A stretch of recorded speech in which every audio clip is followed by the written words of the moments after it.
Gold, trusted gold buyers. మీరు తాకట్టు పెట్టిన బంగారాన్ని విడిపించి ఈ రోజు ఉన్న మార్కెట్ ధరకు కొనబడను.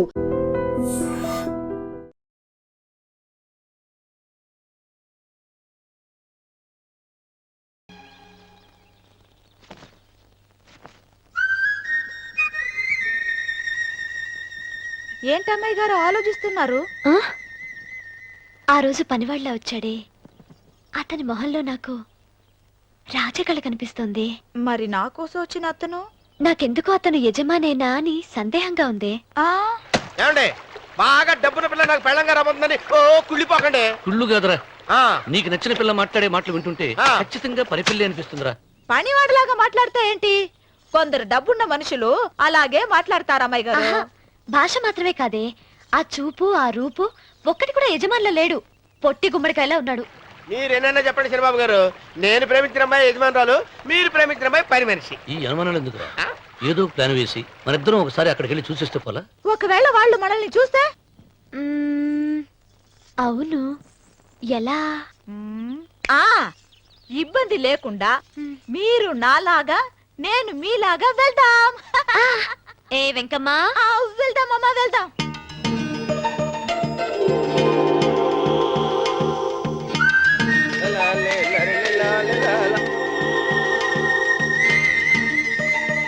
చంద్రబాబు గారు, చంద్రబాబు గారు, అయ్యో బాబోయ్, చంద్రబాబు గారు కొంపలు మురిగిపోయారండి.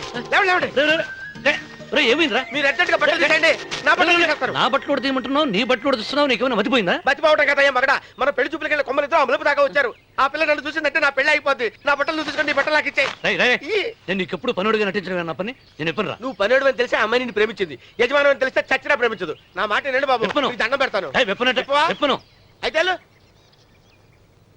ఇంకాగేమిటి అయితే ఇప్పుతా, నువ్వు ఇప్పు ఇప్పు. అదే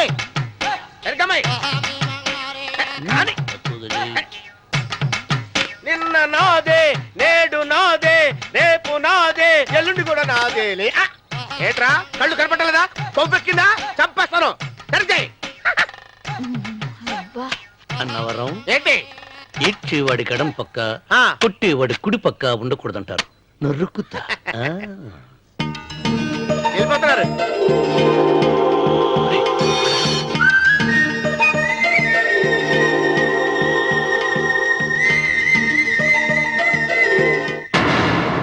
నువ్వే మాకు కొండంత అండ అనుకున్నావు, నిన్నే పిండి పిండి చేసి పారేశాడు. వామ్మో వాయ్యో, ఆ రామన్న చౌదరికి వయసు మీద పడుతుండా ఎంత బలమయ్యా.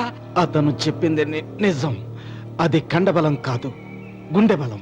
నువ్వే ఇట్ట అయిపోతే ఇక మన సాంబశివరావు ఊరు వదిలిపెట్టి వెళ్ళిపోవాల్సిందేనా? నువ్వు గుండెను అతను కండను నమ్ముకున్నారు, కానీ నేను తెలివిని నమ్ముకున్నా. వెంకన్న, అలెగ్జాండర్ దండయాత్ర భారతదేశంలో అడుగు పెట్టగానే ఆగిపోయింది. ఈ రామన్న చౌదరి దండయాత్ర ఆ సాంబశివరావు పొలంలో అడుగు పెట్టగానే పూర్తవుతుంది. రేపే అందరిని పంపుతా. వద్దురా రావుడు, రేపే మహాశివరాత్రి. జటాధార స్వామి వారు వస్తారు. మీ తాతల కాలం నుంచి మీ ఇంటి ముందున్న శివలింగానికి పూజలు జరిపిస్తున్నారు. నువ్వెప్పుడో చూసావు. రేపు ఒక్కరోజు ఇంట్లో ఉండరా. మనకు వయసు పెరిగి తేజస్సు తరిగిపోతుంది. ఆయనకి రోజు రోజుకి వయసు తరిగి తేజస్సు పెరిగిపోతుంది. చచ్చే, జనానికి పిచ్చి పట్టి గడ్డాలు పెంచిన వాళ్ళ కళ్ళ మీద అడ్డంగా పడుతుంది. రే వెంకన్న, ఒకప్పుడు ఈ దేశంలో 3 దేవుళ్ళు, 3 కోట్ల మంది మహానుభావులు ఉండేవాడు, అంటే మానవత్వం ఉన్నవాడు. కానీ ఇప్పుడు దేవుళ్ళు లేరు, మహానుభావులు లేరు. ఈ స్వాములు మిమ్మల్ని మాయ చేయగలరు, గాని నన్నేమేం చేయలేరు.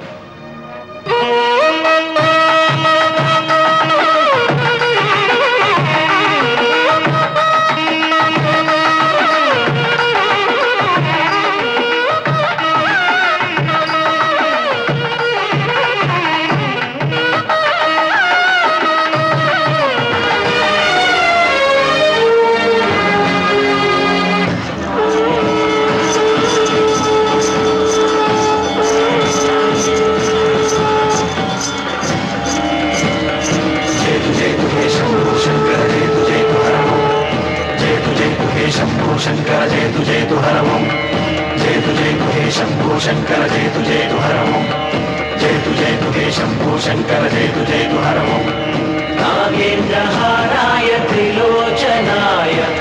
तस्माङ्गरागाय महेश्वराय नागेन्द्रहाराय त्रिलोचनाय तस्माङ्गरागाय महेश्वराय नित्याय शुद्धाय दिगम्बराय तस्मै नकाराय नमः शिवाय जयतु जयतु हे शम्भो शङ्कर जयतु जयतु हरमो जयतु जयतु हे शम्भो शङ्कर जयतु जयतु हरमो नागेन्द्रहाराय त्रिलोचनाय तस्माङ्गरागाय महेश्वराय नागेन्द्रहाराय त्रिलोचनाय तस्माङ्गरागाय महेश्वराय नित्याय शुद्धाय दिगम्बराय तस्मै नकाराय नमः शिवाय जयतु जयतु हे शम्भो शङ्कर जयतु जयतु हरमो जयतु जयतु हे शम्भो शङ्कर जयतु जयतु हरमो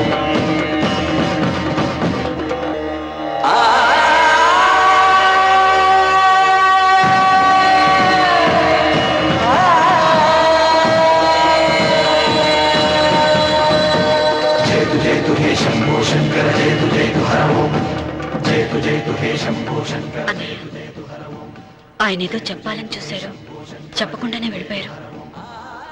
ఇన్ని సంవత్సరాలుగా స్వామి శివుని తప్ప మానవుడిని కంటితో చూడలేదు. ఆయన మొట్టమొదటిసారిగా మీ కుటుంబం వంక చూశాడు. ఆ చూపుకు అర్థం ఏమిటో నాకు తెలియటం లేదు. నాకెందుకో భయం వేస్తోందమ్మా.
ఏం అర్థమే కావడం లేదా రావణ చౌదరి? నువ్వు చదివింది ఒక్క తమలపాకు, నేను చదివింది 10 ఆకులు విస్తరాకు. నీకీ భూమి సిక్కనే కూడదు. సిక్కకుంటే నువ్వేం చేస్తావో నాకు తెలుసు. సుబ్బారాయుడికి చూపినట్టు తాళిబొట్టు చూపించి గబ్బు లేపుతావు, లేకుంటే ఫైల్ వారకు చేసినట్టు ఎముకల్లోకి సున్నం లేకుండా పిండి లేపుతావు. అదానికి నేనే ముందుగా కొట్టిన గాయం ఏడ ఉందో తెలియని కముకు దెబ్బ. 30 ఎకరాల భూమి నిత్యాన్నదానం కోసం అమ్మవారి దేవాలయానికి రాసేసిన ఈ దేశంలో నేను పోయేదానికి యా కోర్టు లేదు. అదానికి దేవుని కోర్టుకు రాసినా నువ్వు వాటికి రాలేవు. నా 30 ఎకరాలు నాకు దక్కకున్నా పర్వాలేదు, నీకు దక్కకూడదు. నా పొలం ఆక్రమించుకుందామన్న అహంతో పొగరుతో ఇంటికొచ్చినావు. తల దించుకొని ఎనికి దారి పట్టాలి. నీకీ భూమిలో చారుడు మట్టి గుడక దొరకదు రావణ చౌదరి. కావాలనుకుంటే గుప్పెడు ముద్ద దొరుకుతాది, అది గుడక వాళ్ళ మధ్యలో కూర్చొని తింటే చెట్లుండోది నా దెబ్బ.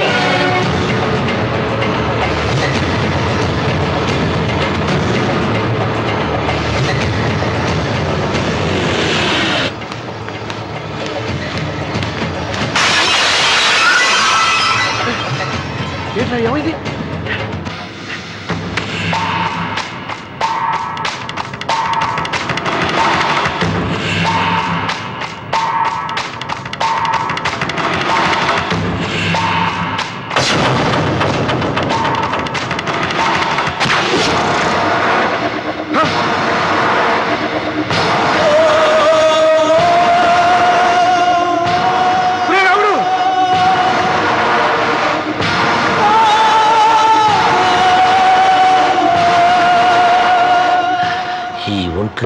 రక్తం ఉండగానే, ఈ ఊపిరి ఇంకా పీలుస్తూ ఉండగానే, ఈ గుండె ఇంకా కొట్టుకుంటూ ఉండగానే ఓటమి నా వీపు తట్టింది.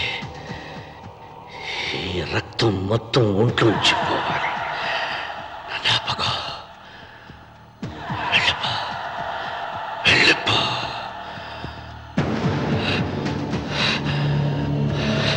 అమ్మా సీతారత్న, అమ్మేదిరా పెళ్లికి వెళ్ళారండి. అయ్యో రే, నువ్వు వెళ్ళి డాక్టర్ తీసురా. ఇదే వారదేనయ్యా. వామ్మో, అయ్యో, నీ బుర్రే బుర్రా.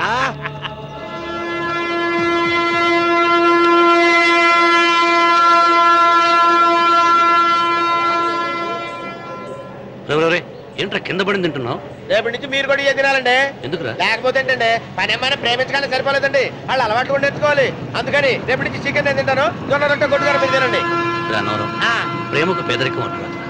ఆ అమ్మాయి కోసం నా ప్రాణాయమే ఇస్తాను. ఎరా పని మనిషిని ప్రేమించావా? అమ్మా అమ్మ, నీ దండం పెడతానే, పని మనిషిని కలుపుకులా తీసేయద్దు. ఆ అమ్మాయి అంటే నాకు ఇష్టం అమ్మా. అమ్మగారు, ప్రతి పెళ్లికి అబ్బాయి గారు తీసుకెళ్ళి వాళ్ళ ఎత్తి అక్షంతలు వేయించడమే కానీ ఆయన నెత్తి మీద అక్షంతలు ఎప్పుడే ఇస్తారండి? అసలు ముద్దుపేరు బెడకాయలో తయారవుతున్నాడు. నేనండి. ఆ అమ్మాయి దేవురు ఆ విషయాలన్నీ నేను తర్వాత చెప్తాను కానీ అమ్మగారు, ఆ చేతుల మీద కానీ నాకు కూడా పెళ్లి చేయండి. నీకు పెళ్ళా? అవునమ్మగారు, అబ్బాయి గారు పని అమ్మాయిని ప్రేమిస్తే నేను బాగా డబ్బులు అమ్మాయిని ప్రేమించారండి. అదిగో రైలు సిగ్నల్ ఇచ్చారండి. మీరు మా పెళ్లికి కూడా సిగ్నల్ ఇచ్చేస్తే ఈ రోజు మీ ఇద్దరికి ఏమైందిరా? ప్రేమలో పడ్డాం. ఆ? నమస్కారం అండి. రండి.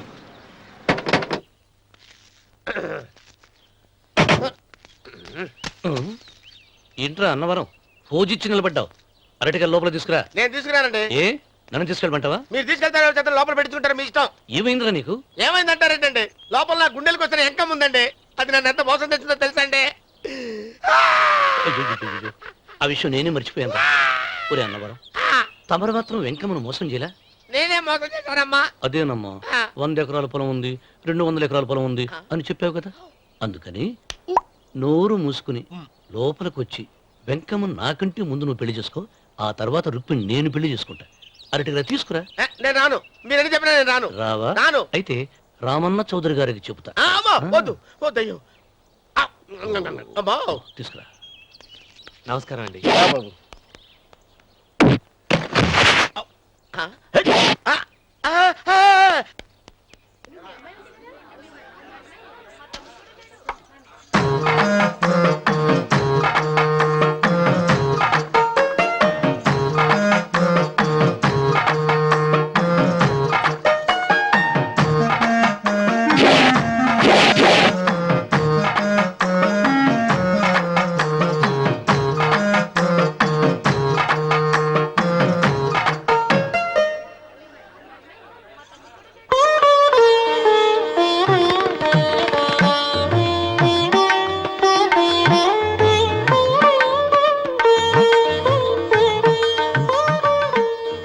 మంత్రులు గారు, ఇప్పటికే ఆలస్యమైంది, త్వరగా జాతకాలు చూసి లగ్న పత్రికలు రాయించండి. నేను అదే కంగారు పడుతున్నానండి.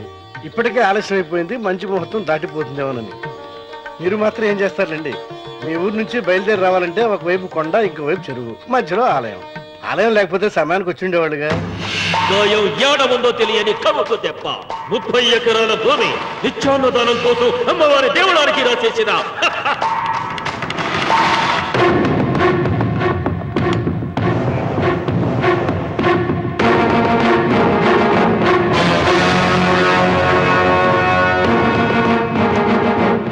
బావగారు ఏదో ఆలోచిస్తున్నారు. లాంఛనాలు ఏమన్నా కావాలంటే చెప్పమనండి. ఏమిట్రా ఇంకా ఆలోచిస్తున్నావు? రావుడు, వాళ్ళంతా కంగారు పడుతున్నారు. శుభం.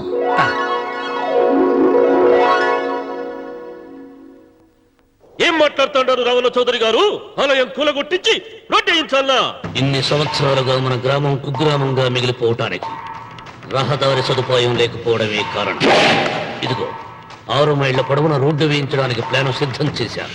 దీని మూలంగా నేను 120 ఎకరాల పొలాన్ని పోగొట్టుకుంటాను. అది సరేనండి, మరి ఆలయము? పదవిలో ఉన్న వాళ్ళు ఆలోచించవలసింది ఆలయాన్ని గురించి కాదు, ప్రజల శ్రేయస్సు గురించి. ఒక పక్క కొండ, ఇంకొక పక్క చెరువు, మధ్యలో ఆలయం. దాన్ని పడగొట్టకపోతే ఇంకో 6 మైళ్ళ దూరం ఎక్కువ పెరుగుతుంది. అది అమ్మవారి ఆలయము. నోరు లేని అమ్మవారి కంటే నోరున్న జనం గొప్పవాళ్ళు. రోడ్డు లేకపోబట్టే ఈ పల్లెలోని పేద ప్రజలు పండించుకున్న కూరగాయలు పట్టణానికి తీసుకెళ్ళలేకపోతున్నారు. వాళ్ళ బాగు కోసం రోడ్డు వేయించి తీరుతాను. దానికోసం ఏమైనా చేస్తాను. ఏం చౌదరి గారు, మీ ఇంటి మొగల శివలింగం అన్నే ఉండాలా? దానికి దినాము పూజలు పురస్కారాలు జరుగుతాండాలా? అమ్మవారి దేవళం మాత్రం కూలగొట్టాలనా? మీరు మీ ఇంటి ముందున్న శివలింగాన్ని పీకి పారేయండి, అప్పుడు ఆయన ఒప్పుకుంటాడు. నువ్వు ఈ మాటను అంగీకరిస్తున్నావా? ఒప్పుకోండి సాంబశివరావు గారు, ఈయన శివలింగం జోలికి ఏమాత్రం పోతాడో నేను చూస్తాను. కానీ ఏమి, ముందు శివలింగం పడగొట్టరి, ఎరుకొసిరి ఆలయం గోడ మీద పలుగు వెయ్యరి.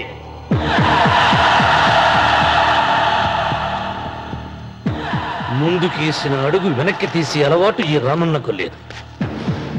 నేను మడమ తిప్పను. మీరు మాట తప్పితే మరణహోమమే.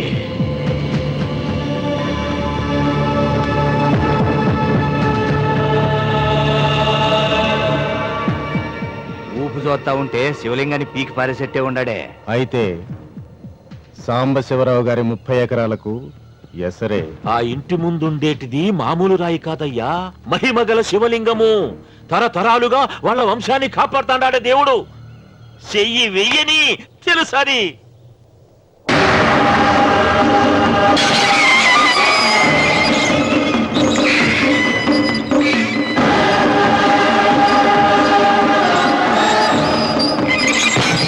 త్వరగా పైన అయ్యగారు వీధి గుమ్మ నుంచి వస్తున్నారమ్మా. వీధి గుమ్మ నుంచి వస్తున్నారు.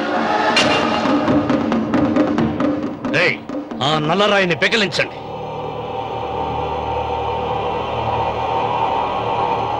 ఓ, మీరందరూ హిందువులు. మీకు కళ్ళు పోతాయి, మీ జీవితాలు కుళ్ళిపోతాయి అన్నారు.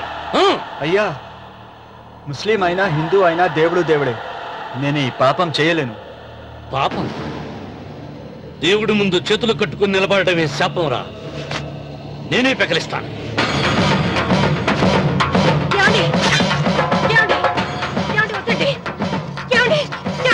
సీత, ఉత్తమ జాతి స్త్రీ ఒక్కసారి కోరిక కోరుతుంది, రెండోసారి అడగకూడదు.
నీ తాత ముత్తాతల కాలం నుంచి ఉన్న స్వయంభూలింగాన్ని తీసేసి మహాపరాధం చేశావు. ఏ ఈశ్వరుడు నీ కుటుంబాన్ని వంశాన్ని 3 కళ్ళతో చల్లగా చూస్తున్నాడో ఆ శివుడికి నువ్వు కోపం తెప్పించావు. బాధ వేయించడానికి నువ్వే వడివిరా, భగవంతుడే వేయిస్తాడు. అమ్మవారి ఆలయాన్ని నువ్వు తాకలేవు. మళ్ళీ శివరాత్రి నాటికి నీ స్వహస్తాలతో నువ్వు ఆ స్వయంభూలింగాన్ని తీసుకొచ్చి యథాస్థానంలో ప్రతిష్ఠించకపోతే నీ వంశం నిర్వంశమైపోతుంది.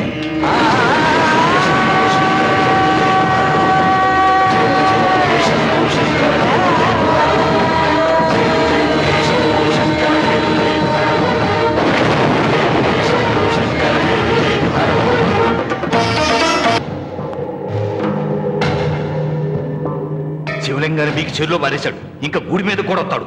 ఎక్కడొస్తాడు? జటాధర స్వామి శపించాడు కదా, జారిపోయి ఉంటాడు. రామున్న మొండివాడు పాపారావు, శాపాలకు తాపాలకు లొంగిటోడు కాదు, వస్తాడు. అతను వచ్చే లోపే పొలం ఆక్రమించుకోకుండా దేవళం కూలగొట్టకుండా ఏదో ఆలోచించాల.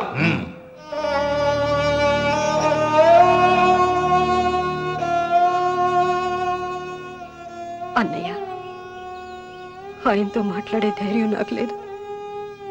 నువ్వైనా మాట్లాడి మళ్ళీ శివలింగాన్ని ఇక్కడ ప్రతిష్ఠించమని చెప్పు. వాడిని గురించి నాకంటే నీకే బాగా తెలుసమ్మా. వాడు నా మాట వింటాం. నాకు భయంగా ఉందన్నయ్య. ఆపద ఏ వైపు నుంచి వస్తుందో ఏమిటో.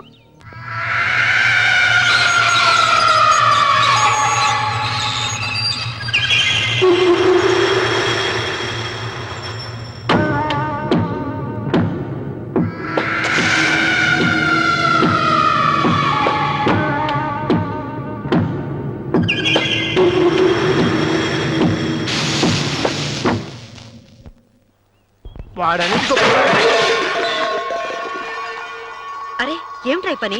మరి ఏం చేయమంటావమ్మా? నాన్నేమో ఆలయం పడగొట్టడానికి వెళ్తున్నారు. నా పెళ్ళి అయిపోవటం ఖాయం. ఇంట్లో కూర్చొని నీకు వంట సాయం చేద్దామని వచ్చాను. అన్నయ్య, నువ్వే ఆయనకి ఏదో ఒకటి చెప్పి ఆలయం పడగొట్టకుండా చూడాలి. నేను మాత్రం ఏం చేయగలనమ్మా? వీడి పెళ్లి వరకు ఆలయం పడగొట్టకుండా ఉంటానని ప్రయత్నిస్తాను. ఆ తర్వాత వాడి దయ. అన్వర్, అయ్యా. బండి రెడీ చేయి. రావుడు, నీతో ఒక విషయం మాట్లాడాలి. ఇలా కూర్చో.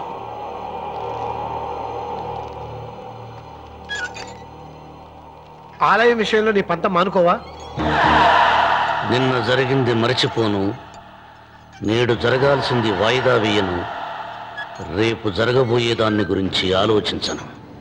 ఆలయాన్ని ఈ రోజే పడగొట్టిస్తాను. నీకు కావాల్సింది పొలం కదా, ఆలయం జోలికి ఎందుకు వెళ్ళటం? ఆ పొలం నాకు దక్కకుండా అడ్డుపడింది అమ్మవారి ఆలయమేగా. ఆలయాన్ని పడగొడితే ఆ పొలం నీదవుతుందా? అవుతుంది. ఆ సాంబశివరావు పొలాన్ని రాసింది ఆలయానికేగా.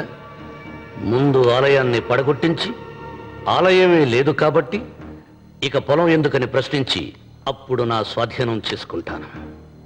కొడుకు పెళ్లికి తాంబూలాలు పుచ్చుకున్నావురా. 3 ముళ్ళు వేయించకుండా ఆలయం పడగొట్టాలని బయలుదేరుతున్నావు. ఇది ఏమన్నా ధర్మంగా ఉందా?